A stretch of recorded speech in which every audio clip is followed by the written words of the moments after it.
Salut YouTube, une petite vidéo d'un retour d'un gars qu'on n'attendait pas. Il y a des gens qui disent qu'on n'attendait plus, mais moi je l'ai jamais attendu. C'est Julien Rochdy, le philosophe nietzschéen trop intelligent là, en plus grave BG. Mais comment on fait pour être aussi intelligent et aussi BG? Je sais pas, je suis jaloux. Et là il revient avec un livre qui a l'air assez incroyable sur la race blanche et il a l'air d'être en mode mais c'est bon, il faut accepter, il faut qu'on assume qu'on est des blancs. Faut revenir sur le discours racial et ouais, on est des blancs.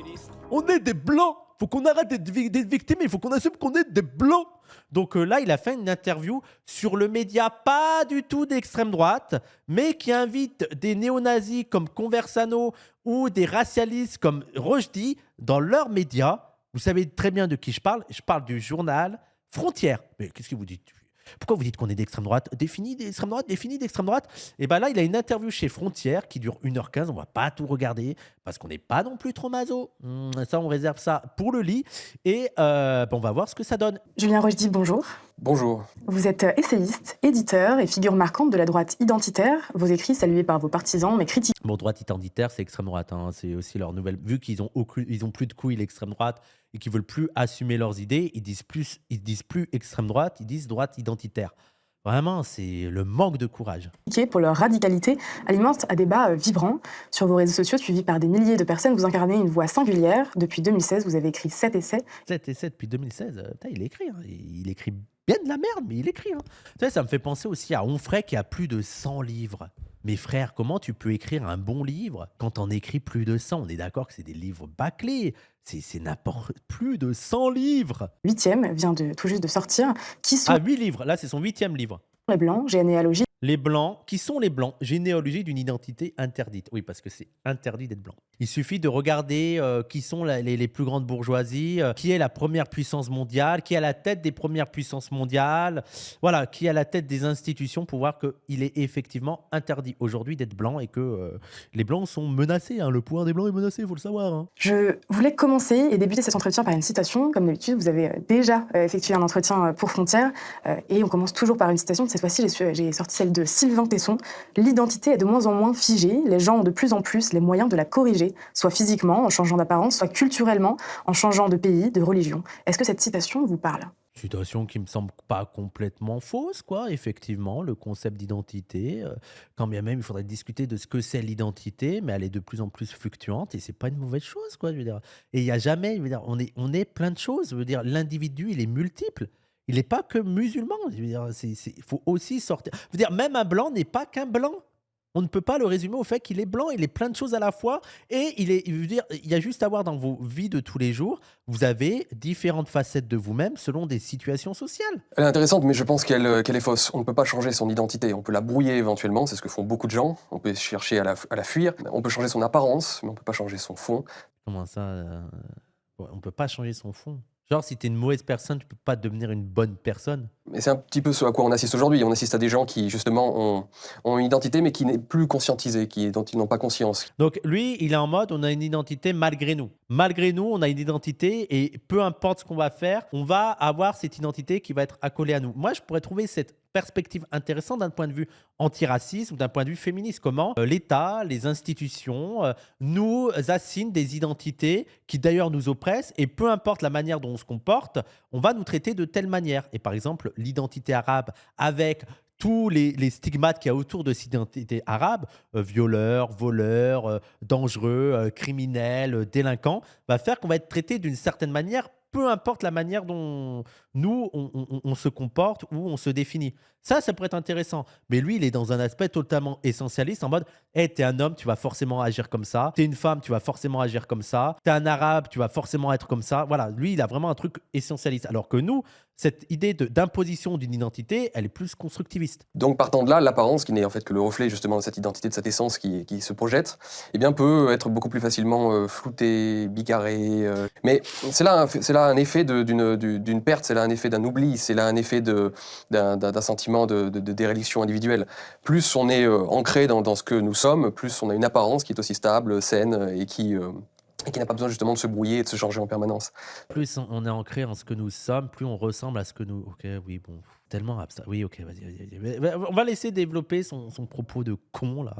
C'est vrai qu'on a l'impression aujourd'hui d'être dans un monde très fluide, dans un monde liquide, comme on dit, où on pourrait changer son identité de sexe, etc. Comme si, les choses étaient aussi faciles que ça. Mais en réalité, une identité, c'est ce qui nous marque totalement. On a une marque identitaire sur nous. Déjà, notre couleur de peau, nous sommes des blancs à première vue. Oui, mais bon, mais ça, c'est donc un caractère construit. Ça veut dire le fait que tu aies une peau blanche ou une peau noire ou une peau jaune ou une peau ce que tu veux, d'elle-même, ça ne veut rien dire. Veut dire ça devient une identité à travers les structures sociales, à travers les individus qui vont donner un sens à tel marqueur. Mais veut dire le fait d'avoir une peau blanche, au final, veut dire dans un monde idéal, on s'en foutrait parce que ça ne veut rien dire le fait que tu aies une peau blanche, ça ne veut rien dire de toi. Tu peux être plein de choses et avoir la peau blanche. Pour les gens ou des noirs, c'est la première chose que l'on dégage de soi. Et aujourd'hui, ça recouvre quelque chose culturellement parlant, mais ça a toujours recouvert. Mais je veux dire, waouh. Je veux dire, les noirs, tu vois un noir et donc ça retrouve que, je veux dire, culturellement, ça représente quelque chose. Voilà, tu vois un noir, culturellement, ça signifie quelque chose de lui. En général, culturellement parlant, historiquement, dans ce que ça incarne en termes de civilisation, une couleur de peau, ça incarne quelque chose, ça dit quelque chose. Sa tech, ça va être que les noirs se métissent, mais pas les blancs. Non, mais lui, ça va être, veut dire, les blancs représentent une civilisation, laquelle, tu vois, même le truc méditerranéen, de la Grèce et tout. Est-ce qu'ils étaient vraiment blancs, tous ceux qui étaient en Grèce antique et tout. Bref, tu vois, tu peux discuter de plein de choses, mais il est en mode, on incarne une civilisation comme s'il y avait une civilisation blanche qui serait homogène historiquement et tout, et que eux, ils seraient les héritiers de cette culture blanche. Oui, les Slaves sont-ils blancs, les Irlandais sont-ils blancs? On a vu qu'historiquement non, mais bon. Ouais. Et les Kabyles, les Nord-Africains, il y a beaucoup de Nord-Africains qui sont blancs. Est-ce qu'ils font partie de la civilisation blanche et tout? Bref, c'est débile. On est une couleur de peau, on est un sexe, on est une apparence. On a une couleur de peau. Hein, là, s'il vous plaît, ne me dites pas qu'il va revenir à des théories racialistes en mode la couleur de peau signifie quelque chose de nous-mêmes par essence. Et c'est pourquoi on doit réfléchir justement aux permanences identitaires. Parce que dans ce monde qui semble effectivement fluide, qui semble liquide, en réalité, se retrouvent de plus en plus en palimpseste ces identités qui perdurent, ce que nous sommes. Et c'est ce que je dis dans mon livre, c'est une définition que j'ai moi pour l'identité, c'est la notion d'empreinte. Notre identité a subi des empreintes historiques, culturelles, ethniques, climatiques, spirituelles. Il y a énormément psychologiques, énormément de facteurs qui ont créé une identité collective dont on est issu, dont on ne peut pas se défaire. Mais est-ce que c'est lié à la couleur de peau? Est-ce qu'il veut dire que historiquement, il y a des choses qui se passent en France qui vont prenons le truc de l'empreinte. Et il y a des choses historiques qui font que ça va marquer une empreinte sur nous. Mais ceux qui habitons en France, il y a des choses qui vont se passer en France qui vont marquer une empreinte sur tous les habitants de la France, peu importe leur couleur de peau. Ou alors il y a des choses qui ne marquent que ceux qui ont cette couleur de peau-là parce que il n'y a que ce pigment-là qui peut être touché par ça. Nous sommes parfois empruntés par notre propre identité, une empreinte qui nous emprunte d'une certaine manière. Une empreinte qui nous emprunte. Il veut se la jouer Bourdieu un peu. Des structures structurantes. Et c'est ce que j'ai voulu dire aux Blancs, en fait, dans ce livre. C'est que beaucoup pensent que ça ne signifie strictement rien d'être blanc. Seulement, ils sont les seuls à le croire. Et c'est moi où il veut se donner un genre bourgeois, le gars. Je suis sûr, il a travaillé ça pour se donner un genre un peu bourgeois, un télo. Seulement, ils sont les seuls à le croire. Parce que tous les autres peuples et autres ethnies du monde, à raison, savent que leur couleur, leur origine, leur racine veut dire quelque chose. Mais là, les gens, ça fait 5 minutes de n'importe quoi. C'est quoi? Les Asiatiques se disent jaunes, par exemple, tu vois? Ils disent, ah, nous, on fait ça parce qu'on a cette couleur de peau-là. Qu'est-ce que tu racontes? Oui, source les racistes du 19e. Oui, mais j'ai l'impression qu'on revient là. C'est Gobineau qui est interviewé ou qu'est-ce qui se passe? Il y a une vraie permanence et cette permanence se voit de plus en plus. Mais il a 2 doigts d'aller dans les trucs biologiques avec son truc de permanence, d'empreinte et tout. Moi, je suis persuadé que lui, il croit vraiment à la race biologique. Et là, c'est son livre pour faire la transition à ça, là. Pour dire, non, mais c'est historique et tout. Mais c'est dans les gènes. C'est dans les gènes. Ouais, non, mais oui. C'est sa manière de transitionner vers le truc biologique. Les races biologiques existent. En fait, on a voulu, par la société multiculturelle, imaginer qu'on pouvait être dans l'ère du colorblind, justement, que les races n'existaient plus, etc. Sauf qu'en fait, eh bien, on a réinventé la tribu. Ah, putain, non, mais... Alors, non, mais personne... Alors, putain, non, mais... Super compliqué, là. Super compliqué, parce que là, il prétend que nous, on était en mode « Ah, colorblind, les races n'existent plus. » Comment dire? Après la Seconde Guerre mondiale, il y a toute une théorie avec la question du nazisme et tout, l'héritage du nazisme, de passer à autre chose, de combattre les fantômes du racisme, du fascisme et du nazisme. Il y a eu tout un courant qui a essayé de démontrer, qui a démontré que scientifiquement, le concept de race n'avait aucune base scientifique. Et il y a beaucoup de gens qui ont cru que ça suffisait pour supprimer le racisme, qu'il suffisait qu'il y ait des chercheurs, il y ait des scientifiques, il y ait des anthropologues qui viennent dire que le concept de race n'est pas opérant pour vraiment comprendre les sociétés humaines. Et qu'à partir du moment où des scientifiques disaient ça, les gens n'avaient plus devenir racistes. Et donc c'est là où, en mode colorblind, en mode, mais non, mais les races n'existent pas. Sauf que les antiracistes, ce qu'ils disent, c'est que vous êtes des mauvais colorblind parce que vous faites comme si c'était suffisant. Vous avez même supprimé le mot race de la Constitution, comme si ça suffisait à supprimer le racisme. Sauf que le racisme existe malgré tout. Quand bien même les institutions se prétendent colorblind sous prétexte que les races n'existent pas, les sociétés, les institutions, les gens, les racistes continuent à traiter les gens en fonction d'une présumée catégorie raciale. Peu importe qu'on ait prouvé qu'il n'y ait pas de race noire, les noirs sont toujours traités d'une manière raciste. Voilà. Est-ce qu'il t'arrive à comprendre ça? Donc nous, on critique le colorblind, non pas parce qu'on voudrait que les gens reconnaissent la race, parce que la race existerait dans un sens biologique. On critique le colorblind parce qu'elle est hypocrite sur la persistance du racisme et sur la persistance d'une conception raciale et hiérarchique de l'humanité. Est-ce que Rochdi va essayer de comprendre ça? Est-ce que c'est compréhensible? Non, les identités perdurent et se voient même de plus en plus. Les identités perdurent et se voient de plus en plus, c'est-à-dire tu vois de plus en plus qui est blanc, qui est noir, qui est arabe. Comment tu vois de plus en plus qui est blanc, qui est noir, qui est arabe aujourd'hui?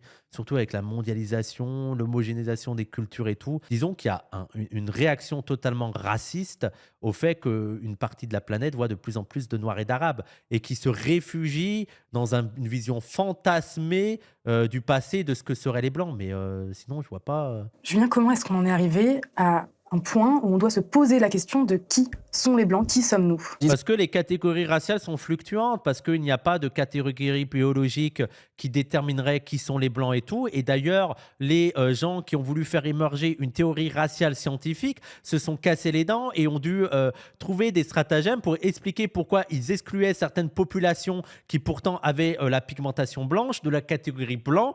Et cette catégorie blanc devait représenter la civilisation supérieure de l'Occident, de l'Ouest.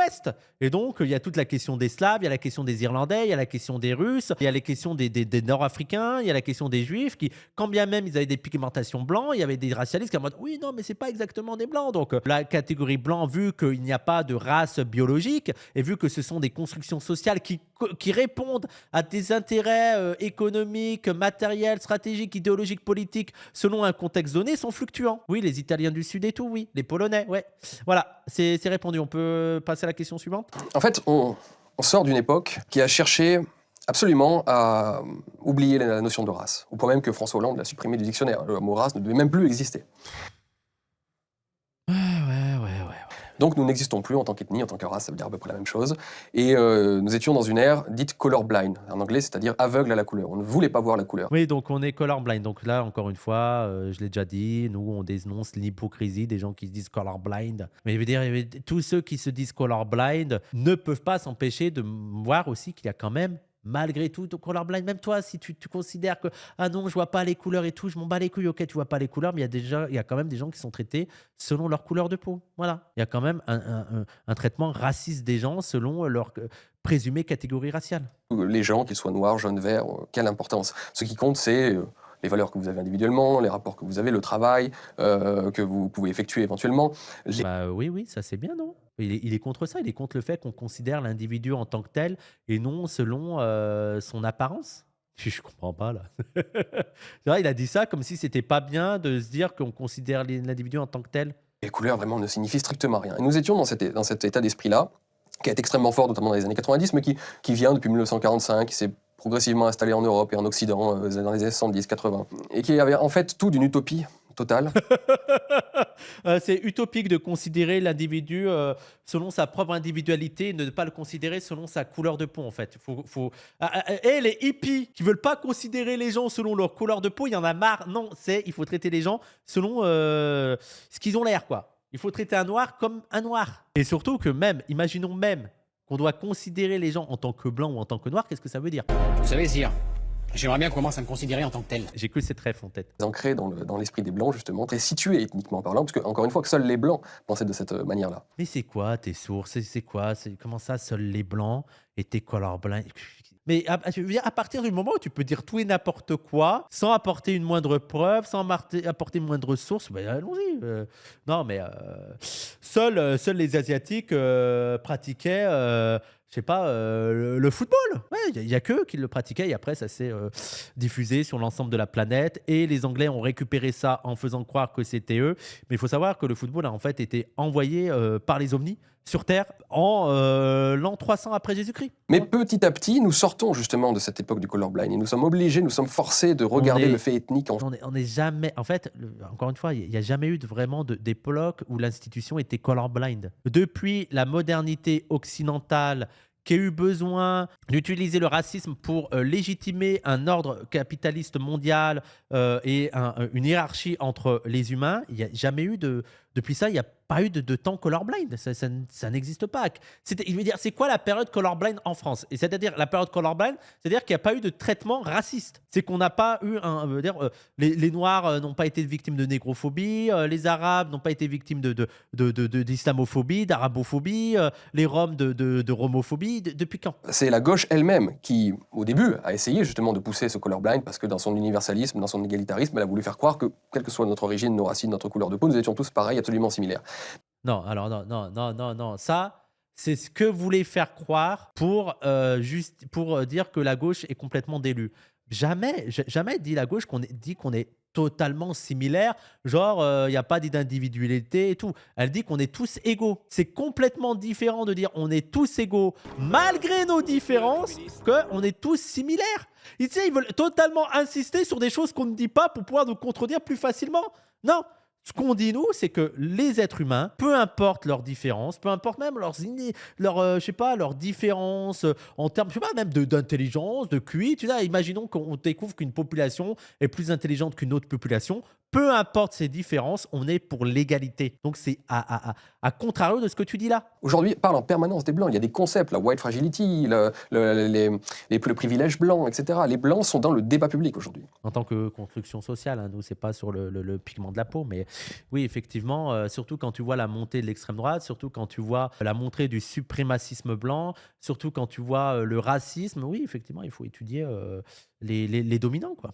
Que nous le voulions ou non. C'est-à-dire que même si nous sommes encore très accrochés, je le comprends tout à fait d'ailleurs, très accrochés aux années 90, à l'idée que voilà, nous sommes tous les mêmes et seul compte notre faire, nos actes dans la société, le fait est que les Blancs sont dans le débat public et sont un paradigme qui va être de plus en plus important dans le débat public à venir. Et c'est tout à fait logique. Parce qu'encore une fois, dans une société multiculturelle, vous êtes renvoyé à votre tribu, à votre catégorie. Non, mais c'est nul, c'est nul. Oh là là. Mais ils croient en plus qu'on parle de tribu, quoi. Genre, on croit à la tribu blanche. Genre, il y a la tribu des Blancs. La catégorie ethnique redevient un fait social dans une société qui en est plein de différentes ethnies. Je sais pas ce que c'est l'ethnie blanc. L'ethnie blanche, je pourrais pas le. Là, tu nous parles d'ethnie et tout, je ne sais pas ce que c'est une ethnie blanche. Voilà. Si tu pourrais nous définir ce que c'est l'ethnie blanche, s'il te plaît. En tant que métis, on est dans quelle tribune? Oui, je sais pas, moi.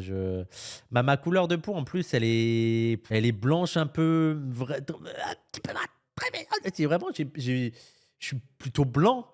Tu vois, donc je sais pas dans quel camp me mettre. Voilà. S'il me pourrait me dire, Rochdi, voilà, où est-ce que je me place? On a le droit justement de parler des Blancs. Les Blancs sont partout, qu'à la condition de les accuser en permanence. Alors que les immigrés, on n'a jamais le droit de parler d'eux. On n'a jamais le droit de parler des Arabes, on n'a jamais le droit de parler des Noirs.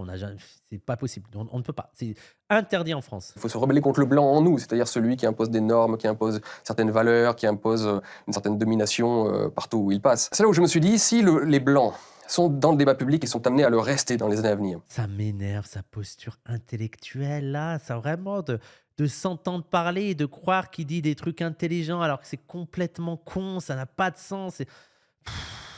Spoiler, l'ethnie n'a aucun fondement scientifique. C'est une notion coloniale qui renvoie à la nécessité de catégoriser des populations sous domination d'une administration de manière en grande partie arbitraire. Oui, totalement, Wiyaka. Oui.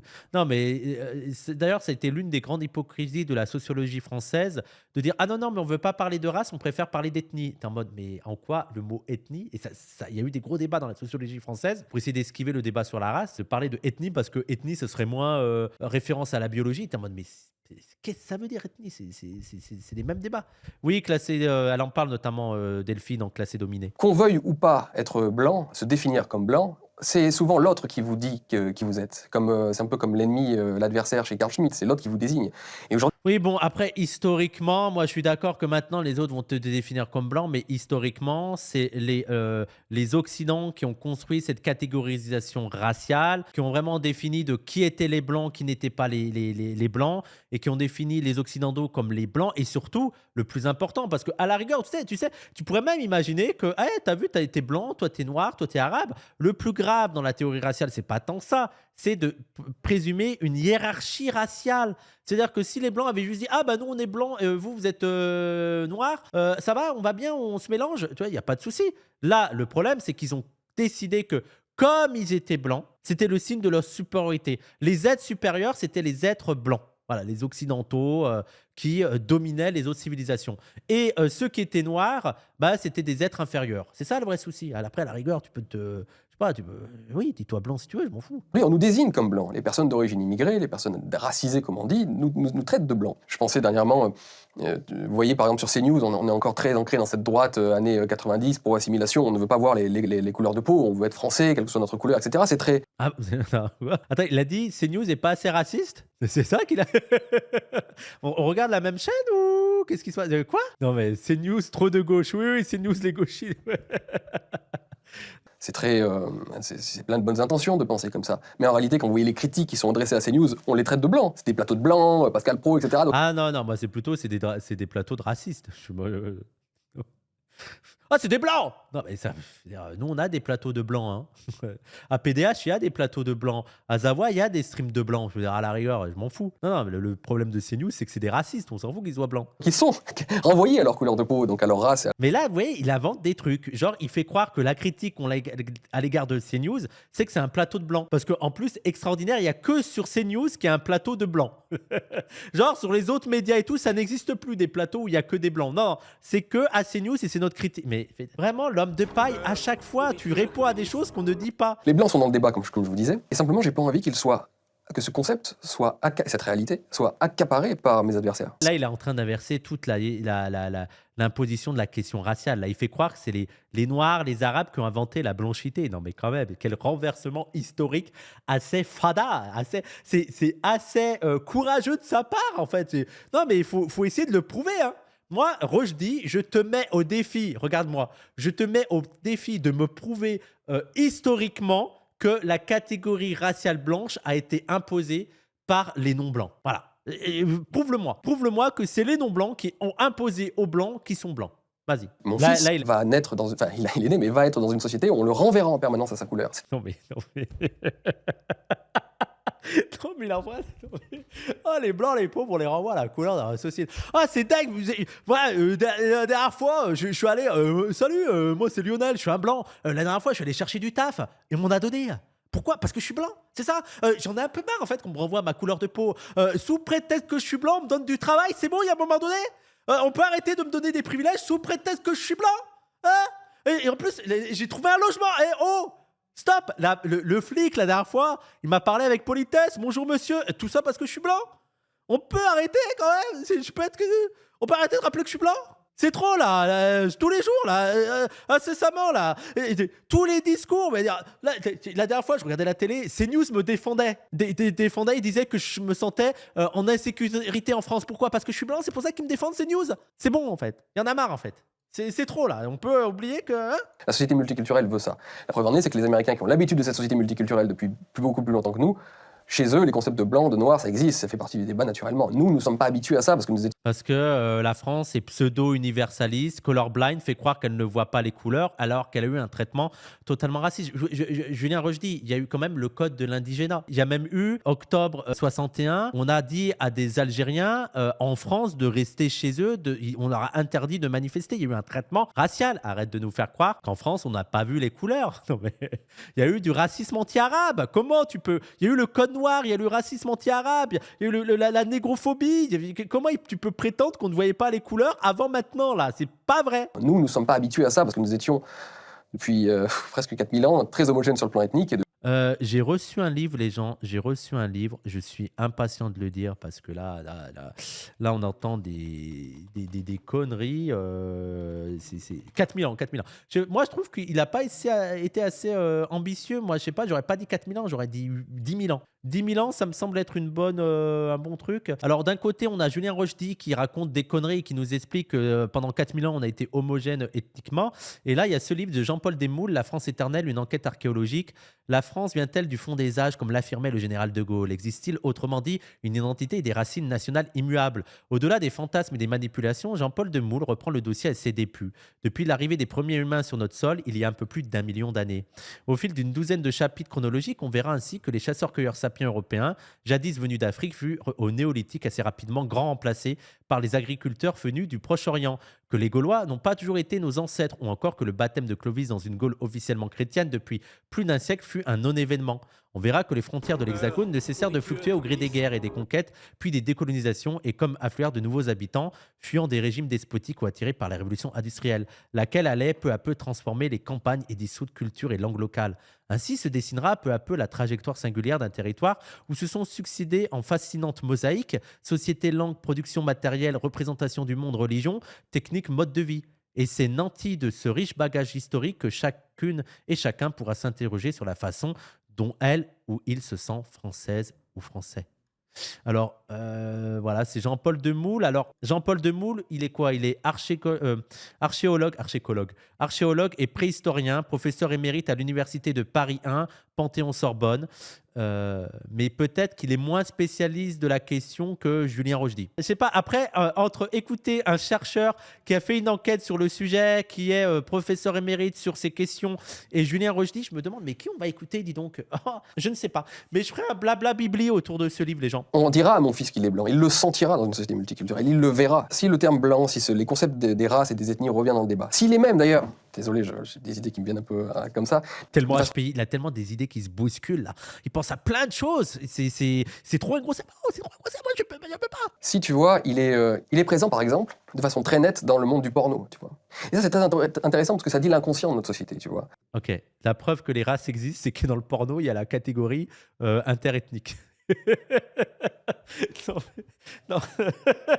Oh putain, non mais oui, mais Jean-Paul Desmoules, va te rhabiller en fait. Va te rhabiller. Là, il y a Rochdy qui dit tout. Mais non, mais c'est juste la preuve que peu importe que les gens se prétendent colorblind, effectivement, ils considèrent toujours les gens à travers des catégories raciales. Mais c'est pas parce que les gens sont racistes et voient les gens à travers des catégories raciales que les races existent et que les blancs doivent se comporter de telle manière parce qu'ils sont blancs. T'arrives à comprendre la nuance? Alors, en surface, on dit les races n'existent pas, nous sommes tous les mêmes et tout. Puis quand tu vois ce qui est dans le porno, justement, toutes les catégories, Non, mais il faut tout refaire en fait. Moi, je suis assez fasciné par ces gens-là qui pensent contredire les théories antiracistes alors qu'il suffit de faire 10 minutes d'interview pour voir qu'ils n'ont rien compris à la théorie antiraciste. Je me demande s'ils ont déjà ouvert un livre de théorie antiraciste, tellement c'est complètement con. Parce qu'ils croient vraiment qu'on dit que nous, les gens ne considèrent plus les autres gens selon leur catégorie raciale, alors que c'est exactement notre propos sur l'hypocrisie du colorblind et qu'il y a toujours un traitement raciste des personnes. et en plus, il y a souvent des logiques de domination, que ce soit d'un côté ou de l'autre d'ailleurs. Donc les races existent dans ce qui est censé être l'inconscient le plus révélateur en réalité de ce que pensent les gens. Mais en quoi le fait que les gens consciemment et inconsciemment ont intégré des catégories sociales qui ont été construites par nos structures actuelles, en quoi ça prouve l'existence des races en fait? Oui, les structures sont racistes et font que les gens considèrent les autres selon des catégories raciales stéréotypées, stigmatisantes, totalement essentialistes, mais ça ne veut toujours pas dire que les races existent ou que les blancs devraient se comporter de telle manière. Je comprends pas. Je veux pas que ce soit la gauche qui m'explique ce qu'est être blanc, ce qu'est être un blanc. Je ne veux pas que ce soit la gauche qui explique à mon fils ce qu'il est en tant que blanc. Encore une fois. Mais on va pas expliquer à ton fils ce qu'il est. C'est à ton fils lui-même de se déterminer et on verra quel adulte il sera. Mais si on a des choses à dire sur ce que c'est la catégorie sociale blanche et telle qu'elle est construite et entretenue par le pouvoir blanc aujourd'hui, oui, si, ça, on a des choses à dire, bien sûr. Comme je te dis, il va le voir qu'il est blanc dans la société actuelle. C'est obligatoire. Tu m'as convaincu, moi qui aime pas bosser et n'ai pas peur du ridicule, je dois devenir streamer de droite. Adieu le chat, mon destin m'attend. Mais en vrai, et les gens, ceux qui ont le plus d'avenir, je parle aux Noirs et aux Arabes, vous avez un boulevard de ouf. Vous êtes un noir et un arabe sans buzz et vous voulez de l'argent et facilement être invité dans des médias, devenez un streamer, influenceur de droite. Et dites des trucs en mode même moi en tant qu'arabe, je trouve qu'il y a quand même des vols. Vraiment, non, mais faut le dire, les frères, faut le dire. Non, mais et puis bon, faut qu'on s'intègre à la nation française. Et puis les musulmans, moi, dans mon quartier, il y avait les frères musulmans qui venaient. Non, mais faut le dire. Et vous allez avoir du succès. Vous allez avoir les droitards qui vont vous sucer. Vous allez être invité sur Frontières, sur VA+. Voilà, vous êtes invité partout. Ah oui, c'est vrai. Ah, c'est intelligent ce qu'il dit. Ouais, non, mais c'est pour ça que moi, le concept d'identité, je comprends. Moi, je m'intègre à l'identité française parce que moi, je vois les Arabes de mon quartier, ils veulent pas s'intégrer. C'est le racisme. C'est parce qu'ils sont racistes des Blancs. Le racisme anti-blanc, il y en a plein. Et vous allez marcher. Cette question ethnique va être la grande question du 21e siècle. L'une des grandes questions. Il y en a quelques-unes. Il y a l'enjeu économique et écologique, c'est-à-dire comment est-ce que nous habitons le monde. Et puis il y a l'enjeu ethnico-culturel, c'est-à-dire qui habite ce monde. Ah ouais, c'est même pas la France, c'est ce monde. Tu vas nous amener sur Mars? Qu'est-ce qui se passe, frère? C'est quoi le projet? Qui habite ce monde, il a dit. Ok. Non, mais ok. Donc voilà, pour être un petit peu plus bref, je te dirais que j'ai eu envie de savoir ce qu'était être blanc et ne pas laisser encore une fois la réponse à nos adversaires. Voilà l'origine de ce livre. Qui va pouvoir se branler dans ce monde? C'est ça la vraie question. Et c'est sur quelle catégorie? Si vous arrêtez le racisme, comment on va faire avec les catégories porno, en fait? Moi, je me retrouve plus. Au fur et à mesure où je feuilletais ton livre, puisque je vais être honnête, j'ai surtout feuilleté ce livre. Non, mais Frontières, non, mais stop. Stop, c'est un scandale. Vous faites l'interview de quelqu'un, vous lisez pas. Vous faites l'interview de quelqu'un à l'occasion de la sortie de son livre, vous lisez pas le livre. Non, mais mettez une autre journaliste dessus.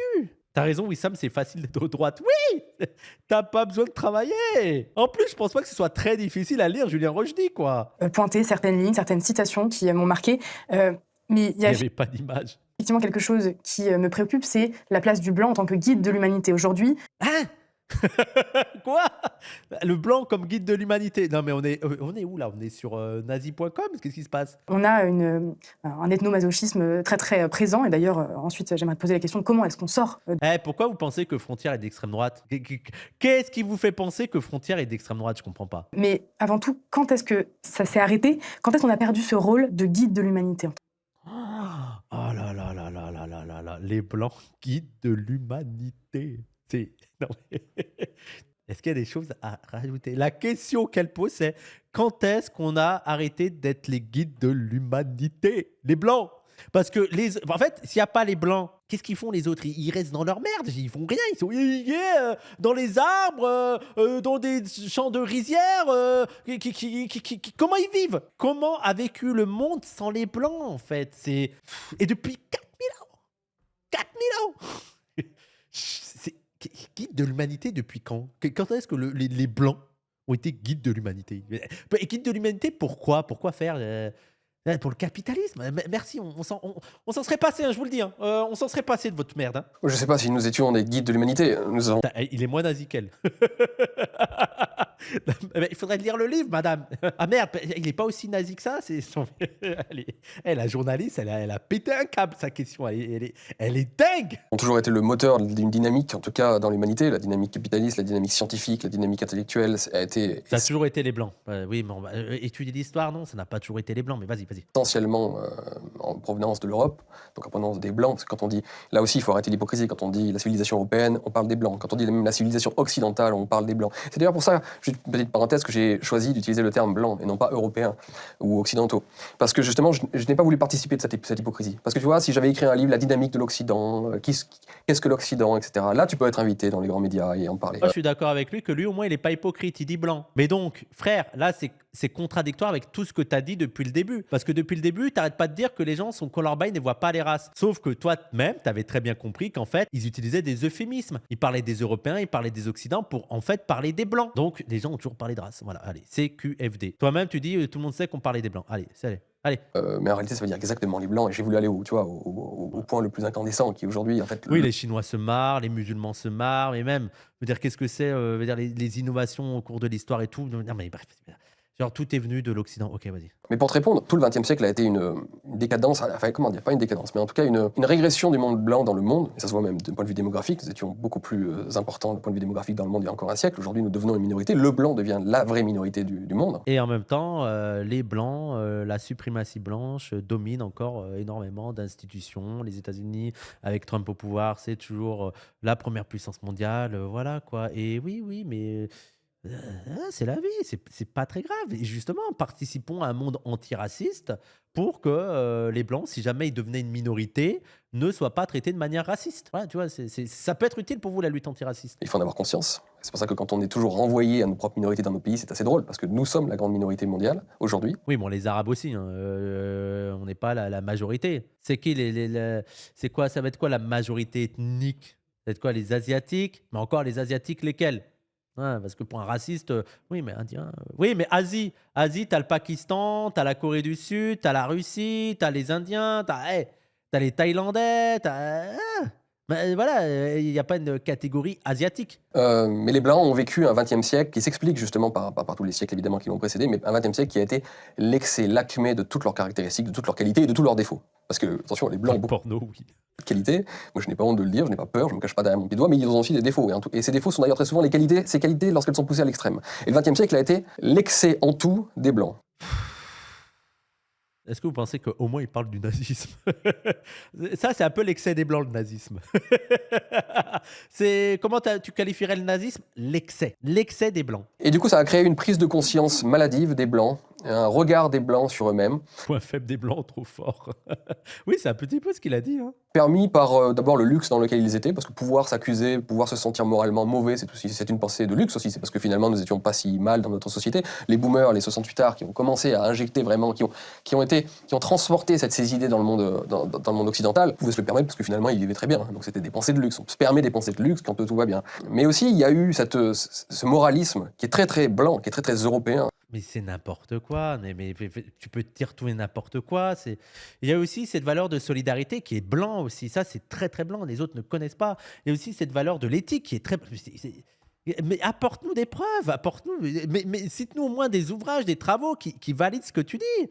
Comment on peut dire tout et n'importe quoi comme ça, là? Qui a fini par un excès total, par anéantir la fierté propre à n'importe quelle ethnie, et qui aurait dû être celle également des Européens. Il perçoit vraiment les Blancs comme une entité par essence, limite du même conscient. Mais je veux dire, pour moi, il croit aux catégories biologiques. Vraiment, il croit à ça. Tu vois, par exemple, la première pièce de théâtre athénienne qu'on a retrouvée, la plus ancienne, c'est la pièce d'Échille sur les Perses. C'est assez incroyable. Les Grecs sont les seuls à faire ça. Donc les Blancs, c'est-à-dire le pinacle de la civilisation blanche de l'époque, ce qui représente l'Europe, même l'Occident par rapport à la Perse qui est l'Orient. Les Grecs sont les premiers à mettre en scène leurs ennemis et à chercher à s'apitoyer sur eux. Oui, mais ça, c'est les sources qu'on a. Moi, je pense que tu peux avoir... Il y a la question aussi des archives, des territoires où il n'y a pas eu beaucoup d'archéologie, des choses que tu peux pas retrouver. Je pense que avoir de l'empathie pour des adversaires et tout, ça peut se retrouver dans d'autres civilisations avant ça, quoi. C'est juste qu'on n'a pas retrouvé les choses. Oui, les traditions orales, on n'a aucune information, il n'y a pas de choses qui sont restées. Je suis... Oui, bon. Alors que les Grecs viennent de sortir d'une guerre avec les Perses. C'est-à-dire que c'est incroyable quand même de se dire ça. Les Européens sont les premiers et les seuls à toujours chercher à se mettre à la place de l'autre. C'est vraiment la pensée des droitards, genre il y a un continuum entre la Grèce antique et la France 2025. Non, mais on est toujours les mêmes. On est toujours les mêmes. C'est évident, c'est évident. Et pas... Je pense que même les Grecs, c'est-à-dire les Grecs de Grèce d'aujourd'hui, c'est pas les mêmes de la Grèce antique. Vous quand même se rendre compte de ça. C'est pas du tout les mêmes cultures. C'est pas. Il y a un monde, il y a un gap. Un Grec de la Grèce antique, il vient en Grèce aujourd'hui, il ne comprend rien à ce qui se passe. La légendaire empathie des colons blancs. Oui. Non, mais l'empathie, c'est un truc de blanc. Depuis le XXe siècle, tu vois, depuis extrêmement longtemps, depuis les Grecs et même avant, parce que pour comprendre les sources de ce phénomène psychologique absolument inédit, je le répète, dans le monde, il faut remonter à l'ère glaciaire. Mais il faut aussi se dire, parce que Rushdie, il est philosophe et spécialiste de Nietzsche. Là, il a des affirmations sur la blanchité et les travaux archéologiques. Il y a quelque chose qui est unique aux Blancs, au niveau archéologique. L'archéologie le prouverait. Pour vraiment démontrer ça, il faudrait avoir une démonstration archéologique qui, je suis désolé Rushdie, je ne pense pas que tu as les capacités pour démontrer ça. Parce que déjà, les archéologues sérieux qui ont bossé sur le sujet ne le montrent pas, ne sont pas en mode « Ah, les Blancs, depuis l'ère glaciaire, c'est vraiment un truc de fou. C'est unique dans le monde. Je connais pas d'archéologues qui sont dans cette gamme-là, mais en plus, tu vas pas me faire croire que tu as accumulé assez de travaux, assez d'enquêtes, assez de travail scientifique, archéologique, anthropologique sur ces sujets-là pour pouvoir affirmer là que l'archéologie prouve que la civilisation blanche, depuis l'ère glaciaire, c'est extraordinaire. Et comme si c'est un continuum. Ça n'a pas de sens. Cette empathie peut dégénérer en un moralisme excessif qui le pousse à une plus grande culpabilité vis-à-vis de lui-même. Parce que c'est aussi l'effet qui se coule malheureusement de cette empathie, c'est le sentiment de culpabilité intérieure. Et ça a été étudié en anthropologie. Tu sais, il y a différents types de morale dans le monde. Ça a été étudié en anthropologie. Cite-moi des chercheurs, vas-y. Tu peux pas juste dire, ça a été étudié en sociologie. Voilà, c'est tout. Ça a été étudié en sociologie. Non, mais faites vos recherches. Voilà, ça a été étudié. On les divise en 3. Il y a les morales de la honte, les morales de la culpabilité et les morales de la peur. Je te le fais très simple. Parle comme Aberkan, exactement. Encore, je crois que Aberkan, il te drop name des noms hein, parfois. Hein. Il te nomme Drape dans la discussion. La morale qui prévaut, ça a été étudié par Ruth Benedict. C'est une morale. On a, première fois, le nom de quelqu'un, Ruth Benedict, sur la morale. On ne fait pas telle ou telle chose parce que simplement on a peur de se prendre un coup de bâton sur les doigts, si ce n'est bien davantage. Dans les pays orientaux et dans un certain nombre de pays asiatiques, c'est la morale dite de la honte. On ne fait pas. Attends, il y a des catégories morales selon les secteurs géographiques. Ok. Pas le mal parce qu'on a peur de se faire shamer, comme on dirait aujourd'hui, et de se faire reprocher par le groupe d'avoir fait quelque chose de mal. Mais du coup, on se sent pas mauvais en soi, de façon intérieure. Oh là là, non mais c'est vraiment l'anthropologie à gros coup de couteau, quoi. Vraiment l'anthropologie au doigt levé. Hein. Dans l'Orient, on fait le bien parce qu'on a peur d'être puni. Hein. Voilà, il faut le savoir. Hein. C'est étudié. Hein. Le sentiment de culpabilité n'existe pas. On se sent coupable quand les autres nous accusent de l'être. Et donc, c'est une logique tribale, une logique organique. Et il n'y a que dans le monde blanc, le monde européen, le monde occidental, encore une fois, ce sont des synonymes, où on a développé une morale absolument inédite qui vient de l'intérieur de soi. Ah, ils ont inventé pas mal de choses, les Blancs. Vous êtes forts, hein. Vous êtes forts. À mon avis, j'essaie d'expliquer ça, qui vient de l'ère glaciaire, le fait que les Blancs viennent. Mais c'est quoi? C'est Dava? C'est pas possible, ça. Mais qu'est-ce qui se passe, là? Qu'est-ce que c'est, cette folie, là? Une morale qui vient de l'ère glaciaire et qu'on perd... Allez, vas-y, attends. De l'hiver, tu sais, ils ont été créés physiologiquement de notre phénotype, notre couleur de peau, les cheveux plus clairs, etc. viennent de l'ère glaciaire. Mais la morale aussi, plein d'aspects sociaux, culturels, psychologiques viennent de cette ère glaciaire, sauf à penser. Non, mais ça veut dire que vous êtes des retardés. Vous êtes encore à l'époque de l'ère glaciaire, en fait. Vous n'avez pas évolué. Vous êtes en retard de... Oh, là, ça fait des milliers d'années, là. Il faut se mettre à l'époque, à goût du jour. Hein. Vous avez pensé à évoluer. Les Blancs viennent de la glace. Mais je crois qu'en fait, il a regardé Game of Thrones, il n'a pas compris l'histoire. Hein. Il pense vraiment qu'on est les héritiers des marcheurs blancs. Hein. Plein d'aspects sociaux, culturels, psychologiques viennent de cette ère glaciaire, sauf à penser évidemment qu'avoir passé presque 50 000 ans sous des aires glaciaires extrêmement dures n'aurait eu qu'une influence sur nos physiques, mais pas du tout sur nos cerveaux, tu sais. Mais bon, ça, je laisse ça aux égalitaristes. Mais cite-nous des travaux scientifiques. Je pense que si tu es si sûr de toi, il y a des travaux scientifiques qui prouveraient ça. Je veux dire, je sais pas. Là, tu fais le malin, mais nous, on demande qu'à te croire. Moi, je veux être... je suis de bonne volonté, mais vas-y, montre-moi. Je vais pas juste te croire. Ah si, quand même. Tu sais, parce que lui, il est genre le philosophe qui nous demande de nous fier qu'à nos idées préconçues. C'est ah non, mais quand même, 50 000 ans, c'est long. Ça doit avoir une influence sur le cerveau. Ça, on appelle ça une idée préconçue. On va pas avoir des avis. C'est juste, j'ai quand même le sentiment que c'est ça. Mais ça ne suffit pas à valider un propos. Faut que tu donnes des preuves. C'est le bon sens. L'appel au bon sens. La Terre ne peut pas être ronde. On est dessus. Ça serait quand même fou que la Terre soit ronde. Et puis on tomberait en fait, vu que... regardez, c'est plat, n'importe quoi. En tout cas, nous avons donc cette façon de considérer la morale, encore une fois, qui est quasiment exclusivement européenne, un peu japonaise, mais... Non, mais on dirait, c'est lui qui fait les catégories sur civilisation, le jeu. Alors les Japonais, c'est ça, vous avez civilisation, vous avez ça, tac, tac, tac, vous avez ça, un point là, un peu... Non, mais... Parce que j'aime bien le vendeur du Japon. Un peu japonais, eux aussi, ils sont un peu comme nous. C'est un peu différent au Japon, j'en parle, en Chine. Parce qu'il est anthropologue du Japon, voilà. Il est anthropologue, il a étudié l'histoire du Japon, l'archéologie du Japon, il a étudié le Japon ces 5000 dernières années. Vraiment, mais Rochdi, t'es incroyable, t'es trop fort. Pays qui ont vécu dans l'hémisphère nord ont dû développer, en particulier les Européens, ont dû développer une morale qui les pousse à se sentir coupables dès qu'ils font quelque chose de mal, même si les autres ne l'ont pas forcément vu. Mais alors, pourquoi il y a eu l'esclavage? Parce que, t'inquiète pas, pourquoi il y a eu la traite transatlantique? Si les Blancs ont développé une morale qui les pousse à culpabiliser quand bien même les autres ne voient pas qu'ils font quelque chose de mal, comment ça se fait qu'il y a eu la traite transatlantique avec des sévices inimaginables? On a dit des trucs mal. Ah oui, d'accord, bah oui. Parce que là, je pense que la traite transatlantique, tout le monde l'a vu. Hein.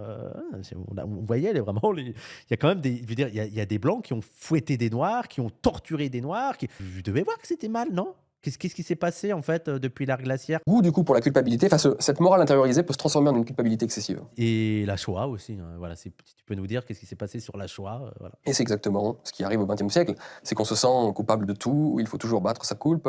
Et c'est aussi une façon, parce qu'il y a quand même un esprit de domination assez clair et que je ne renie pas du tout, et que je ne cherche pas à dénier chez les Blancs, c'est aussi une façon détournée de se sentir toujours dominant et responsable des autres. Non mais c'est quoi cette conversation là? Ouais, c'est une manière pour nous on est bons seigneurs, on est trop bons seigneurs en fait, on est trop empathiques. Tu sais, au XIXe siècle, on se sentait responsable, il fallait civiliser la terre entière, et justement, la civilisation européenne et occidentale était très bonne, il fallait l'exporter. Mais attends, il est vraiment premier degré à croire que c'est eux, il y a des intérêts économiques et militaires qui poussent les Occidentaux à coloniser la planète et ils légitiment leur domination et le fait de mettre en esclavage, de surexploiter les populations du Sud sous prétexte de leur apporter la civilisation. Et lui, il est persuadé qu'ils ont fait ça pour vraiment apporter la civilisation et le bonheur. Genre, il est vraiment premier degré en mode ah non, mais c'était vraiment pour ça qu'on avait fait ça. Hein. On a vraiment colonisé pour aider les populations du Sud. Hein. Bon, après, il y a eu quelques dérives et tout, mais on avait vraiment envie d'aider parce qu'on est comme ça, nous les Blancs. Donc, on aide. Les hommes blancs étaient les maîtres. Et finalement, aujourd'hui, alors dans un extrême inverse, c'est un peu la même chose. On doit modifier le monde, on doit amender la terre parce que nous sommes toujours les responsables, alors non plus en bien. Non mais justement, on vous demande d'arrêter de faire ça. Tout le monde, tu sais, les Blancs ils sont en mode ah putain, on doit encore gérer la terre. Ah là là, et ben ok, on va faire le FMI, ok, oui, États-Unis, première puissance mondiale, ok, bon, ok, d'accord, on va faire des milliards dans l'armement puisque vous nous le demandez. Ok, on intervient militairement si c'est pas ce qu'on. Non mais on fait ça pour vous, on est obligé, putain, mais on peut se reposer un petit peu nous. Ah mais que deviendrait la planète sans nous? Je ne sais pas, Cette fois-ci, mais en mal. Mais en fin de compte, ce sont les mêmes ressorts psychologiques quasiment qui jouent. Il y a vraiment des gens qui écoutent ça et qui disent ah ouais, gros cerveau le gars, gros cerveau. Ça me fait penser, ce que tu viens de dire me fait penser à cette vidéo de cette femme issue d'une association qui donne... Elle est obligée de parler de vidéo vu qu'elle n'a pas lu le livre. Ah, ça me fait penser à une vidéo que j'ai vue. Tu l'as vue ou pas? À Aboubacar, des collages et des coloriages à faire, et en plus cette voix très infantilisante qu'on entend. Tout à fait. C'est quoi cette vidéo? Quelqu'un peut m'envoyer cette vidéo? De quoi elle parle? Ça m'a l'air totalement raciste, son exemple. De quoi elle parle? Bonjour Aboubacar. Alors nous sommes au Secours catholique avec Aboubacar et on fait des créations Non, mais cet attends, après-midi. c'est une parodie. C'est une parodie, c'est pas possible, j'y crois pas. Alors moi je suis en train de faire une jolie boîte. Ce sera la petite boîte positive de toutes les semaines. Et toi, qu'est-ce que tu fais Aboubacar? Moi, je faisais des colorages. Oui, enfin tu Non, j'y crois pas. Non, j'y crois. Je veux pas y croire à cette vidéo. Je ne veux pas y croire, c'est pas possible. colles les images, donc tu fais du scrapbooking. C'est bien. Alors, C'est vrai, malheureux. 100% réel, c'est le Secours catholique. Ah, le paternalisme. c'est super. Bon, C'est trop dur. mais le paysage, mais c'est-à-dire... La maison, la nature, ouais. Les papillons, la liberté. La liberté. Bravo les garçons. Je veux pas commenter ça parce que c'est horrible. C'est horrible ce qu'on vient de voir. C'est horrible. Ils ont l'air de kiffer leur collage, c'est déjà ça. Non mais le niveau d'infantilisation. Si on disait ça à cette femme, d'ailleurs peut-être qu'elle a vu les commentaires qui ont fusé sur les réseaux sociaux, en fait elle dirait que non, elle serait peut-être dans le déni. Moi, je vais plus loin. Je pense que toutes ces formes de gauchisme sont des formes exacerbées du suprémacisme blanc. Mais ça, c'est pas du gauchisme, ça. Ah, pour lui, c'est de gauche parce qu'elle pense pouvoir bien faire et tout. Mais par contre, oui, on est d'accord que la gauche peut être raciste. Mais non, mais c'est depuis le début. Le délire de civiliser les populations du Sud, ça vient en partie de la gauche. Tellement persuadé que le projet de la gauche, notre projet, c'est le bon, qu'on va forcer les populations du Sud à faire comme on le souhaite. Après, ça m'a l'air d'être surtout un peu une... je sais pas, moi, elle a un aspect très PS Corps, je trouve. Mais je vois pas le rapport avec la gauche marxiste, là. C'est-à-dire qu'en fait, tu n'es jamais aussi blanc dans ses excès, dans sa caricature, que lorsque tu cherches à t'intéresser au monde entier, à t'occuper, à torcher le cul en fait, du monde entier, disons les choses très clairement, à te pencher avec un sentimentalisme parfois un peu niais sur la nature, les pauvres, les immigrés. Ah putain, mais ça me ferait penser, mais Putain, si seulement il y avait un penseur noir français qui avait écrit sur ce sentiment de supériorité, de racisme de la gauche et même du Parti communiste à l'égard des populations noires et arabes, et qui aurait parlé de fraternalisme, de paternalisme, tout ça à l'égard des populations du Sud, et qui en fait est plein de racisme. Et en plus, je l'aimais beaucoup. Je l'aimais beaucoup, ce gars. C'est dommage, hein. Aimé Césaire, en avance, quoi, en avance. Il découvre des choses que la gauche a dit que l'antiracisme a dit il y a 100 ans, 150 ans, 200 ans, quoi. Il n'y a que les Blancs qui font ça. Et d'ailleurs, même sur la critique du monde associatif et tout, et de racisme dans le monde associatif, et le racisme qui est permis dans le monde associatif sous prétexte d'aider les Noirs et les Arabes, on en a déjà parlé. Et il y a un livre qui s'appelle Sudalisme. Je vous mets une petite pub pour lui, qui est un très très bon livre, Sudalisme, où il parle de tout ça. Il allait dans une association qui aide des populations du Sud dans l'écriture, dans, tu sais, l'apprentissage du français et tout. Donc c'est Sudalisme de Jérémy Piola. Et il montre le racisme qu'il y a dans ces organisations. Et ils ne s'en rendent même pas compte parce qu'ils sont persuadés de « Ah oui, mais nous, on fait ça pour eux. » hein. Donc c'est ce livre-là, Sudalisme. On avait fait une vidéo avec PDH, on l'avait invité et tout. Donc je vous invite à aller la voir. Elle est vraiment cool et c'est une très très bonne critique du racisme dans le monde associatif. Il n'y a pas plus blanc qu'un gauchiste qui part en Afrique pour s'occuper des petits Africains. Ah bah oui, non, mais ça, c'est la critique des... Oui, c'est la critique antiraciste. Oui, effectivement, oui. Blanc dans le sens civilisationnel, dans le sens de ne pas s'intéresser aux structures économiques qui font que ces pays sont sous-développés, hein, c'est dû au capitalisme, et qui font les lois de savoir. C'est CLC, bah oui, c'est CLC, c'est... effectivement, oui, je dis oui. Est-ce que tu vas commencer à comprendre des trucs? Oui, C'est pas dû à leur biologie, hein, c'est dû aux structures sociales dans lesquelles ils ont évolué. Les autres peuples peuvent absolument comprendre, et souvent le disent, qu'à la limite, à tout prendre, ils préféraient la domination nette, claire, et j'allais dire sans bavure, mais avec bavure malheureusement parfois. Là, il a à deux doigts de nous dire que quand même les peuples du Sud, ils regrettent l'Occident qui vraiment dominait, bon, avec quelques bavures quand même, c'est vrai, mais moi j'ai entendu des propos, ils regrettent l'esclavage. Hein. Ah vraiment, ils regrettent la colonisation et l'esclavage. Vraiment, c'est ce que j'ai entendu. Hein. Mais il faut dire ça, le gauchisme est le suprémaciste blanc par excellence aujourd'hui. Oui, bien sûr, oui, exactement, oui, c'est ça, oui. Les plus grands suprémacistes blancs, ce n'est pas Trump, c'est, je sais pas, Kamala Harris. Oui, bien sûr, oui. Allons-y. Non, mais à partir du moment où tu peux dire tout et n'importe quoi, j'ai rien à dire, oui, ok. Et finalement, c'est même moi, ou les identitaires, qui sommes les moins... Enfin, pas qui sommes les moins blancs, mais comment dire, qui cherchons à... Ah oui, là, il y a un problème. Parce qu'il a dit que les plus blancs, c'était les gauchistes. Donc ça veut dire que les droitards sont les moins blancs. Mais le problème, c'est que lui, il veut revendiquer le fait d'être blanc. Parce que le fait d'être blanc, c'est bien. C'est le signe de la civilisation avancée, du guide. Alors donc là, il est... Ah merde, attendez. Non, attendez, on revient. Pas qui sommes les moins blancs, mais comment dire, qui cherchons à rompre avec justement des excès et une tendance malencontreuse des blancs. L'extrême droite, genre les droitards identitaires extrême droite, soutien de Trump, soutien de Viktor Orban sont ceux qui veulent le rompre le plus avec l'excès du suprémacisme blanc. Genre, tu dis ça sans trembler? Ok, non, mais allons-y. En disant aux blancs, non, réenracinez-vous, essayez de savoir qui vous êtes. Ah non. Ce qui veut dire, c'est que nous, on s'en bat les couilles de l'universalisme. On assume d'être fasciste. Genre, c'est vraiment ça. On assume d'être raciste. Eux, ils sont les moins hypocrites. C'est ça qui veut dire. C'est que les droitards sont les moins hypocrites, c'est les plus racistes. Et finalement, je suis plus oriental que... je suis plus africain, oriental, asiatique. Je suis plus issu d'autres peuples quand je dis ça aux blancs. Ok, Rochdi l'arabe. Ok, Rachid Rochdi. Ok, non, mais je vais t'appeler Rachid Rochdi maintenant. Après, Rochdi, ça peut sonner arabe. Rachid Rochdi, moi, ça me choque pas. Je suis du Sud, Julien Rochdi, je suis du Sud. Salam Rochdi. Ah, mais allons-y. Les gens, pour moi, cette interview, c'est l'expérience du siècle, quoi. C'est tellement n'importe quoi que, allons-y. Toutes ces pensées cosmopolites sont, comme je te disais, des pensées de luxe. Oui. Voilà, on peut se permettre dans les années 60 de penser de la sorte. On peut se permettre dans les années 90. L'Occident paraît avoir triomphé dans le monde. Nous sommes à l'ère de la...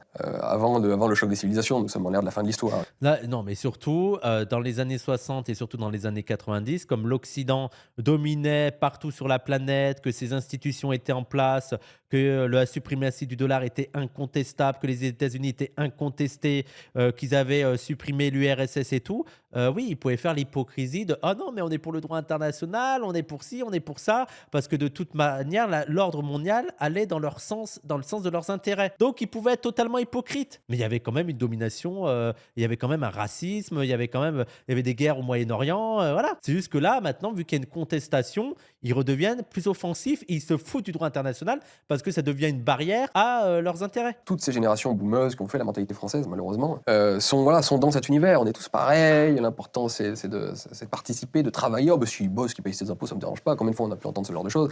Ah, c'est un problème. Ah, ouais, ok, oui, voilà. Ouais, voilà, si on peut rappeler à la gauche que même le truc de l'intégration, ça leur suffira pas. On peut arrêter avec le discours, ils sont bien intégrés et tout. Ils s'en bat les couilles qu'on soit bien intégrés. Ils s'en bat les couilles qu'on travaille et tout. Tu sais, il y a des gens qui essayent de montrer que l'immigration, ça rapporte de l'argent. Ils s'en battent les couilles. Ils veulent juste nous virer. Voilà. Et allez pas dans ces discours-là. En fait, ces gens-là aiment, même chez des individus issus d'autres peuples, ils aiment en eux les blancs. Tu vois, typiquement, les gens de CNews te diront, mais moi, j'ai absolument aucun problème avec des gens issus d'autres peuples. Par exemple, quelqu'un comme Christine Kelly, malgré sa belle voix suave venant des Oui, oui, moi je suis totalement d'accord avec lui. Les racistes aiment les Noirs et Arabes qui valident le racisme. Oui, effectivement. Les racistes aiment les Noirs et les Arabes qui ne dérangent pas trop, voire valident la suprématie blanche. Ceux qui vont dans l'ordre, dans le sens de l'ordre dominant blanc, oui. Les tokens, oui. Voilà, moi je suis pas raciste, regardez, Christine Kelly, elle est absolument super et tout, donc j'ai pas envie de parler de race et de blanc, parce que pour moi, je tiens Christine Kelly pour une Française comme les autres, et ils ont raison. Sauf que ce qu'ils ne Mais pas vraiment, parce qu'elle est noire. voient pas, ou ce qu'ils ne veulent pas assumer, ou ce qu'ils ne veulent pas voir, c'est que Christine Kelly, comme d'autres, voilà, à part sa voix suave, à part sa couleur Waouh. Waouh, waouh, waouh, waouh. Waouh, waouh, waouh, waouh, waouh. de peau qui finalement n'est pas le facteur le plus important dans une identité, c'est la culture, c'est la façon dont vous parlez, la façon dont vous sentez, dont vous vivez. En fait, Christine Kelly est une Française, c'est-à-dire c'est une blanche au fond d'elle. Et ses ennemis, d'ailleurs, l'accusent C'est une bounty. d'être une bounty. Voilà. Et à chaque fois que vous voyez un noir ou une personne d'origine arabe qui est dans les médias, qui est dans ces médias de droite, Oui, comme quoi, c'est pas la couleur qui compte. Comme quoi, tu peux être noir et aller dans le sens du suprémacisme blanc, ou être blanc et aller dans le sens de l'antiracisme. Comme quoi, ce n'est pas des codes génétiques. Ce n'est pas parce que tu as une telle pigmentation que tu es condamné à être tel individu. qui parle très bien, qui mange la baguette de pain, qui porte le béret, la cravate, etc. Il est blanc, en réalité. Il est blanc, d'ailleurs, aux yeux de ses... Ah, il commence à comprendre que la blanchité et tout est une construction sociale. Que, on veut dire même... regarde, tout simplement, être blanc, c'est manger une baguette. Être français, c'est manger une baguette. Mais il y a 1000 ans, parce que vous parlez de la France éternelle, ça n'avait pas de sens, ça, de manger une baguette là, de pain comme ça, le béret et tout. Il y a 1000 ans, c'était pas ça, être français. Vous voyez bien que ça évolue, le fait. Qu'est-ce qu'on définit par le symbole d'être français et tout? Donc- Il s'auto-débunk, mais théoriquement, c'est une catastrophe. Ça va dans tous les sens. Il se contredit d'une minute à l'autre. C'est parce qu'il n'y a pas de cohérence. Il veut juste être raciste. Quand nous aimons des gens issus de l'immigration, avec qui nous avons envie de partir en vacances, avec qui nous avons envie d'élever nos enfants, enfin, ce sont des gens qui sont assimilés entièrement à une culture française et blanche. Mais voilà, je veux dire, si tu peux partir. Là, tu es en train de nous dire la culture blanche qui dure depuis la période de l'âge glaciaire. Voilà, la culture blanche qui dure depuis la période de l'âge glaciaire. Et après, tu nous prends comme exemple Christine Kelly parce qu'elle mange de la baguette et du saucisson. Mais tu comprends que ça n'a pas de sens. C'est donc que cette culture blanche, ce qu'on entend par la culture blanche, évolue selon le contexte, évolue selon les catégories sociales qui dominent, évolue selon les intérêts, évolue selon les codes sociaux, évolue aussi selon la mondialisation. Parce que par exemple, porter une djellaba, ça sera pas blanc, alors que porter un jean, ce sera blanc. Tu vois, il veut dire. Donc, c'est construit. Donc, arrête de nous casser les couilles avec ton air glaciaire et ton truc de on est blanc, on doit se comporter comme ça. Hein. Ces gens-là, là, tous les gens bon chic, bon genre, qui refusent de voir la race, qui refusent de voir les blancs, les noirs, etc., n'enverraient jamais leurs enfants dans une université totalement africaine. Ne partiraient pas en vacances avec un maghrébin totalement issu de la culture du Maghreb. Pourquoi? Attends, mais déjà, pour pas. Ne partirait pas en vacances avec un maghrébin. Donc, déjà, à l'université africaine, ouais. Mais ne partirait pas avec un maghrébin d'origine maghrébine. Totalement maghrébin. Mais en fait, prenons cet exemple qui parfois il y a des exemples. Tu pars en vacances avec des amis. Donc, si possiblement tu pars en vacances avec une personne d'origine maghrébine, je sais pas quoi, c'est que tu le connais et que tu as envie de partir avec lui. Pourquoi tu veux dire, si tu as l'idée de partir en vacances avec quelqu'un, c'est que tu le connais et que donc tu es pote avec lui. Donc, qui est pote avec un maghrébin d'origine maghrébine et tout, qui est ultra pote et qui envisage de partir en vacances avec lui, ne partirait pas sous prétexte que c'est un arabe. Ça n'a pas de sens. Il veut juste dire que les blancs qui ont des potes arabes comme par hasard, c'est des arabes qui leur ressemblent, donc pas selon lui, pas des vrais arabes. Mais attends, partons de ce principe, ça empêche toujours pas que partir avec un maghrébin de culture maghrébine, déjà, il faudrait définir ce que c'est. Si tu envisages de partir avec quelqu'un de culture maghrébine, c'est que tu connais cette personne. Tu n'envisages pas de partir avec n'importe qui sans le connaître, peu importe sa culture. Donc son exemple est toujours aussi con. Et donc, ça veut dire que les Blancs qui ont des potes arabes, comme par hasard, c'est des Arabes qui leur ressemblent. Donc, ça veut dire qu'il y a énormément de Blancs qui ont des potes arabes. C'est-à-dire, les Arabes en France ne traînent pas qu'avec des Arabes. Ils traînent aussi avec des Blancs.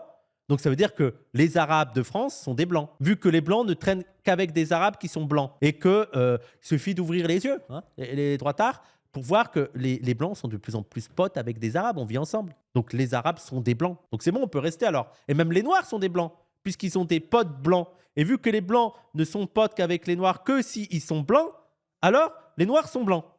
Eh ouais, je t'ai niqué. Non, des fois, tu pars en vacances avec la personne qui est en couple avec ton ami, mais qui n'est pas ton ami. Alors, je ne fais que si elle n'est pas de culture maghrébine. Même si les Blancs, du jour au lendemain, disparaissaient parce qu'on décidait de tous se métisser avec, je sais pas moi, des Africains, des Asiatiques, des Orientaux, eh bien, la question blanche persisterait encore pendant au moins 200 ou 300 ans parce qu'il reste... Exactement. Et c'est pour ça qu'on dit toujours que le métissage n'est pas la solution. Il faut détruire les structures racistes. Il faut détruire les conditions matérielles qui permettent au racisme d'exister. Et si les Blancs parfaits, entre guillemets, je ne sais pas ce que ça voudrait dire, disparaissaient, il y aura toujours des personnes qui auraient certaines caractéristiques et qui se présenteraient comme supérieures aux autres. Et vu le cours de l'histoire, ce seraient les personnes les plus claires pour dominer les autres, oui. Donc c'est des questions de structure. Il y aurait toujours des personnes un peu plus blanches que d'autres, et cela créerait des conflits. Ouais. Aux États-Unis, il y a des conflits comme ça. Hein. Je me rappelle quelqu'un comme Mohamed Ali, par exemple, qui est très blanc. Mohamed Ali, très blanc, fallait le tenter quand même. Et bien, on l'accusait d'être un faux noir à l'époque, dans les années 60. Et d'ailleurs, on peut peut-être comprendre qu'il en a fait énormément sur cette question, parce qu'il avait quelque chose à... Oh là là, il a quand même dit Mohamed Ali, s'il a tant combattu la négrophobie, le racisme aux États-Unis, c'est pas parce que les États-Unis étaient racistes, c'est parce qu'il y avait des Noirs qui lui disaient qu'il n'était pas assez noir. Ah, mais non, mais Rochdi, non, mais qu'est-ce qui se passe? Non, mais c'est que... Comment on peut arriver à ce genre de réflexion où tu arrives quand même à avoir ça comme explication de la lutte antiraciste de Mohamed Ali? Non, mais c'est très fort. J'avais jamais pensé à cette théorie-là. C'est à cause des Noirs qu'il est devenu. Ils étaient en mode ah, t'es un blanc. Il est ah non, d'accord, mais je vais lutter contre le racisme. C'est pas le racisme qui l'a dérangé. Hein. Et Ali blanc, faut réussir à la faire. Oui, Ali, il était très blanc. Mohamed Ali était très blanc. C'est une folie de dire ça. C'est une dinguerie. Après, lui, il a dit qu'il était du Sud, donc bon. Oui, alors pour ce qui est de la France, il y a encore 30-40 ans, certains disent un petit peu plus, certains disent un petit peu moins de majorité de souche blanche. Disons encore les choses, tu vois. Les Français de souche, ça veut dire blanc, point final. Donc, on est d'accord, les Martiniquais, les Kanaks, les Guadeloupéens, etc., ce ne sont pas des vrais Français. Voilà, c'est simple. Vous serez toujours des Français de seconde zone. S'il faut faire une hiérarchie, vous n'arriverez pas, peu importe le... Alors que, par exemple, des Polonais qui sont arrivés en France et tout, bah, ce seront des Français de souche. Voilà. Ça, c'est du racisme pur et dur. Pas que, mais ça veut dire pour beaucoup blancs, et puis des personnes d'origine italienne, polonaise ou que sais-je, ou portugaises seront considérées comme blanches et français de souche par rapport aux autres. C'est dingue. Il confirme ce que je dis. Hein. C'est dingue. Les Français italiens sont plus de souche que les Noirs. Les blancs, comme je te le disais, sont déjà une minorité dans le monde. Ils sont amenés à l'être de plus en plus. Donc, c'est pour ça que j'ai envie de dire mon livre est important. Je le crois très important. Je ne vais pas faire de la fausse modestie. Non, et c'est de la merde. Parce que les blancs qui restent, les blancs qui vont être de plus en plus minoritaires, devront avoir conscience de qui ils sont. Devront connaître leurs racines, devront savoir ce que cela signifie que d'être blanc. En quoi c'est important de connaître notre conception dans l'ère glaciaire, notre conception... Ah, mais je suis impatient de voir les suprémacistes qui vont étudier les blancs dans l'ère glaciaire pour comprendre ce qu'ils sont. Mais ils vont faire quoi? Ils vont chasser du mammouth. Qu'est-ce que vous allez faire? C'est complètement débile. Il faut arrêter là. Là, c'est un peu la France vieille de 1500 ans. C'est les blancs vieux de l'ère glaciaire. Arrêtez! Il ne s'agit pas de faire de l'histoire. Mon livre n'est pas de l'histoire.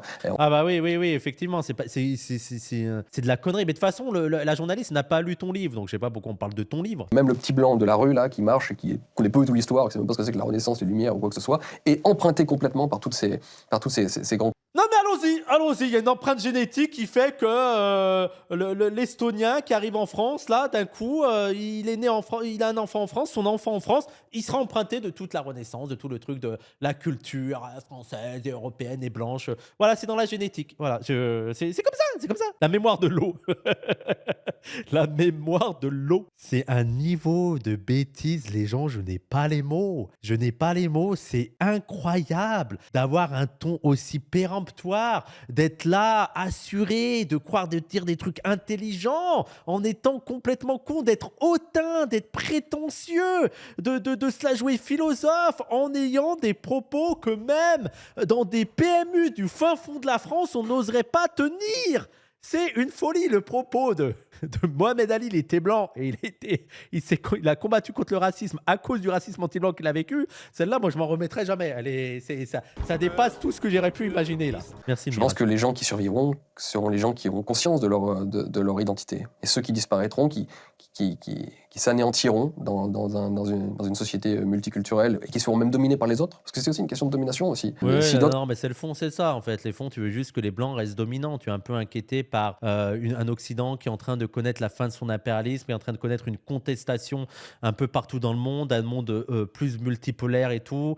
La fin, veut dire, il y a des militants en Afrique qui luttent contre la fin de la France-Afrique. Les pays du Sud se rebellent, arrivent à s'organiser. Il y a aussi une conscience antiraciste qui monte dans les pays occidentaux. Et c'est en train de t'inquiéter parce que la suprématie blanche est en train petit à petit de vaciller. C'est pour ça qu'il y a une radicalisation du racisme des Blancs. C'est pour ça qu'il y a une radicalisation de la suprématie blanche. C'est juste ça, voilà. C'est juste ça le fond. Et donc, pour essayer de sauver le truc, tu vas nous ramener l'ère glaciaire. Qu'est-ce que tu racontes là? On va arriver à la fin de cet entretien. Bon, tu l'as un petit peu, évidemment, introduit, mais tu es papa d'Auguste maintenant. Tu seras, j'espère, pour toi et pour vous, que vous aurez beaucoup d'enfants. Mais comment est-ce que toi, tu comptes transmettre cette identité blanche, européenne, dont tu parles dans ton livre, face à un monde qui semble et qui veut l'effacer? En étant nous-mêmes, tout simplement. L'amour de la nature, l'amour des livres, de la transmission, de la culture, beaucoup parler. Ah non, mais c'est quoi cette conclusion de con? L'amour de la nature, l'amour des livres. Non, mais on est où là? La curiosité, la susciter, être intéressé par le monde, c'est ça le monde européen. C'est la curiosité, c'est les yeux grands ouverts. Hein. C'est la curiosité qui les a amenés partout dans le monde, exploiter les richesses, c'est juste ça. Voilà, s'il y avait un défaut pour la civilisation occidentale, c'est qu'elle est trop curieuse. Mais c'est aussi la curiosité qui a poussé les nazis à pratiquer de la torture, à aller farfouiller les corps, à faire des tests. Les nazis étaient trop curieux. On va leur reprocher ça, de savoir ce qui se passe si on fait ça sur ce corps et tout, si on les laisse mourir de faim pendant 30 jours. Là, curieux. La science, l'amour de la science. Être bien élevé, être poli, respecter des règles, des normes, une morale. Se sentir coupable quand on fait quelque chose de mal. Alors que les autres ne savent pas le faire. Les autres ne se sentent pas coupables quand ils font quelque chose de mal. Ils n'ont pas cette capacité morale, éthique et tout. Les Noirs et les Arabes ne savent pas le faire. De se sentir coupable quand ils font quelque chose de mal, non. Bon, allez, c'est bon, allez, ça dégage, c'est bon. Je vais pas faire plus. Je voulais juste réagir. Vous avez vu, les gens, vous avez vu l'interview de Rochdi. On est d'accord qu'on est dans un délire, un délire inimaginable. Voilà, monsieur Noé Jacomet, ce qu'il en dit. Quand les gens avancent à visage découvert, les masques, il y a différents courants à droite et les délires d'homogénéité ethnique, autant les énoncer clairement, ça permet de savoir où se trouve le loup. Et là, je suis d'accord avec lui, il est en mode, au moins Rochdi, il est honnête, il est clair, il parle de blanchité, il fait pas d'euphémisme. Je suis totalement d'accord avec lui pour l'instant, mais regardez. Ça notamment parce que sur cette chaîne, j'ai pas pour ambition de m'adresser uniquement à des gauchos, mais aussi de donner des raisons à des gens qui ne partagent pas forcément mes avis politiques de reconsidérer certaines choses. Il y a plein de gens qui partagent pas mes sensibilités, qui trouvent que Rochdi dit des choses intéressantes, c'est ok. Moi, je vous encourage à prendre quand même un peu de recul. Alors, et donc, si vous êtes de droite, ayez conscience de ça. S'il y a des gens dans mes amis qui pensent que Rochdi dit des bonnes choses, dit des choses intéressantes, c'est qu'on n'est plus amis. C'est ça, moi, je veux pas de teubé. C'est pas que je veux pas de facho, c'est que je veux pas de teubé dans mes amis. Donc, ça dégage. Là où Rochdi n'a pas tort, c'est quand il dit qu'à gauche, en tout cas dans certains cercles de gauche, on observe un retour de thématiques identitaires qui sont finalement assez similaires. Alors, pas sur les préconisations, bien sûr, mais sur le fait d'affirmer l'importance de la race, pour le dire de manière bien choquante. Mais c'est stupide. Attendez, parce que vous êtes pas prêts. C'est vrai, un exemple récent, c'est cette vidéo du média Décolonial Parole d'honneur intitulée Est-ce que les blancs vont bien? Frère, t'es en train de comparer cette vidéo et tout, et les propos des décoloniaux, les propos des antiracistes, les propos du pire du QG décolonial avec les délires de Rochdi? Mais de quoi tu parles, Noé? Tu veux dire, t'es pas censé être honnête intellectuellement? Genre, pour toi, c'est du pareil au même? C'est hallucinant. Hallucinant. Ah, il a raison, je dis, c'est vrai qu'eux aussi ils le font. Non, mais. Il y a un retour chez certains courants de gauche de la question raciale. Genre là, c'est vrai qu'à gauche, il y a un truc de la question raciale. Je veux dire, les gens, il a le même niveau que Rochdi. Il est vraiment avec Rochdi. La gauche aussi, elle parle de race, donc nous aussi, on va parler de race. Donc les blancs et l'art glaciaire. Regarde, je vais répéter ma phrase pour que tu comprennes à quel point c'est débile. Rochdi qui dit la gauche aussi, elle parle de race, donc nous aussi, on va parler de race. Et les blancs à l'art glaciaire, on est pareil maintenant. Est-ce que tu arrives à comprendre, Noé, Si tu nous as lu que on n'est pas du tout dans cette ligne-là, que c'est une insulte de prétendre que c'est du pareil au même, arrête! Poser des coloniaux, elles sont pas forcément illégitimes ou inintéressantes, parce que oui, l'antiracisme à la papa version touche pas à mon pote, il est plus vraiment opérant dans la société d'aujourd'hui. Pour autant, pour ma part, je reste assez circonspect sur une partie du discours qui sous-entendrait que l'ambition universaliste est soit illusoire et à contresens de l'histoire, pour Rushdie, soit teintée de néo-impérialisme pour les décoloniaux. Ouais, encore une fois, tu comprends que ce n'est pas la même chose. Il suffit de regarder l'histoire, il suffit de regarder l'histoire du libéralisme, l'histoire des idéaux de la France progressiste qui va partager la civilisation pour voir l'hypocrisie qu'il y a eu derrière ces valeurs pseudo-universalistes. L'universalisme a surtout été utilisé pour promouvoir l'impérialisme. On le voit encore dans la guerre. Je veux dire, regarde Israël, qu'est-ce qui se passe avec Israël? Ils prétendent faire la guerre contre la Palestine, contre Gaza, exterminer les Gazaouis au nom de la civilisation occidentale, au nom du progrès, au nom de la liberté, de la démocratie. Il y a juste un exemple pressant et dans toute l'histoire, même la colonisation, ça a été fait au nom de la civilisation supérieure et pour étendre l'universalisme. Ce qu'on n'arrête pas de dire, c'est que la France, ce que les Occidentaux appellent l'universalisme, ça a en fait été l'imposition de leurs valeurs à eux, de leurs dogmes à eux, et surtout l'imposition de leurs intérêts économiques à eux. Ça ne veut pas dire que... Mais l'idéal universaliste, nous, on adore. On adore l'idéal universaliste. Il faudrait qu'on ait des valeurs communes qui peuvent être de base, je sais pas, le respect de toute vie humaine, la liberté, la solidarité, l'empathie. Cet universalisme-là, je suis d'accord. Il faudrait avoir des valeurs communes que je pense que généralement les gens l'ont. Je pense que de base, les gens pensent que c'est pas bien de tuer quelqu'un. Par contre, le fait d'imposer une vision du monde, le fait d'imposer un système économique, le fait d'imposer une manière de s'organiser socialement, ce n'est pas de l'universalisme, c'est de l'impérialisme. Moi, mon propos, c'est pas de dire que c'est inquiétant qu'on note les différences ethniques ou culturelles avec nos concitoyens qui viennent de milieux différents des nôtres. Ce qui m'inquiète par contre, c'est qu'on en fasse quelque chose d'essentiel, au sens philosophique du terme. Et c'est ça mon problème majeur, aussi bien avec Rushdie qu'avec certaines thèses décoloniales. Elle ne croit pas, voire même réprouve l'idée de valeurs qui pourraient transcender les identités. Il faudrait nous dire précisément si on pense que la solidarité, ça peut transcender les identités. Oui, je veux dire, c'est quoi les valeurs?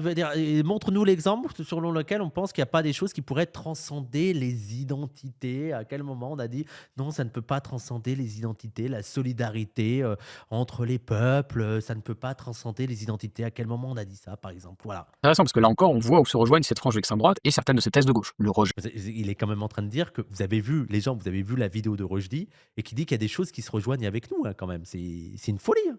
C'est une folie de tenir cette position-là. Hein. Voilà, moi, c'était juste une petite balle pour Noé, là, Loé Jacomet, qui regarde la vidéo de Rushdie et son délire absolument total et qui va dire « Ouais, mais les décoloniaux, c'est pareil. Hein, c'est pareil. Hein. » Conclusion de la vidéo de Rushdie, s'il vous plaît. Le service presse du livre de Rushdie, vous pouvez me l'envoyer? Vous pouvez m'envoyer le livre? Je suis prêt à me faire cette souffrance-là, à lire le livre de Rushdie. Je veux rire.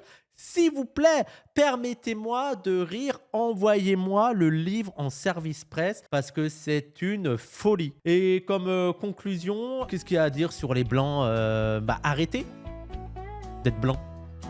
C'est juste ça, on vous demande juste d'arrêter d'être blanc.